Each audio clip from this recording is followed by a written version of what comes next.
உங்களுக்காக ஒரு ரியலான, ஒரு மிஸ்ட்ரியான ஒரு ஸ்டோரி தான் சொல்லப் போறேன். இது வந்து ரஷ்யால நடந்த ஒரு மிஸ்ட்ரியான ஒரு ஸ்டோரி. ரஷ்யால வந்து பார்த்தீங்கன்னா, செபேரியான்னு சொல்லக்கூடிய ஒரு பகுதியில வந்து நடந்த ஒரு மிஸ்ட்ரியான ஒரு சம்பவம். நெனச்சு பாருங்க 2018 செபேரியான்னு சொல்லிட்டு ஒரு பகுதி இருக்குங்க ரஷ்யால. அங்க வந்து பார்த்தீங்கன்னா, ஒரு காட்டுப் பகுதியில ஒரு பெண்மணி வந்து நடந்து வராங்க. அந்த காட்டு பகுதியும் சரி, செபேரியாலயும் சரி, மைனஸ் டிகிரில போயிட்டுருக்கு. கிட்டத்தட்ட உறையக்கூடிய அளவுக்கு பனி வந்து பேஞ்சிட்டுருக்கு. அந்த பனியில ஒரு பெண்மணி அந்த காட்டு பகுதியில நடந்து வராங்க.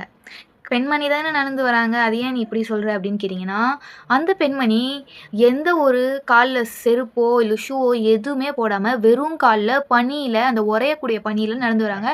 அது மட்டும் கிடையாது, அவங்களுடைய ட்ரெஸ்ஸும் பார்த்தீங்கன்னா, ரொம்பவே மெலிசா இருக்கு.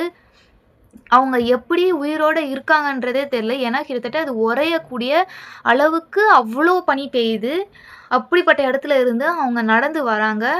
சைடு மிஸ்ட்ரின்னு பார்த்தா, இத விட பெரிய மிஸ்ட்ரி என்னன்னா, அத பார்த்த அங்க உள்ள ஒரு சின்ன கிராமத்த சேர்ந்தவங்க வந்து ஓடி வராங்க.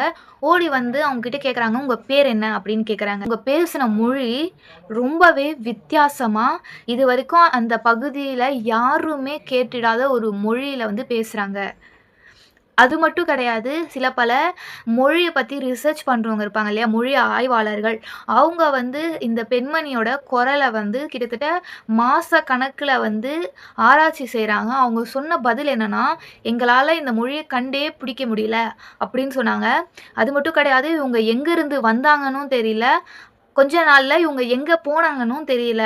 இந்த கதைய பத்தி தான் உங்களுக்கு நான் ஃபுல்லா சொல்லப்போறேன். வாங்க வீடியோக்குள்ள போலாம்.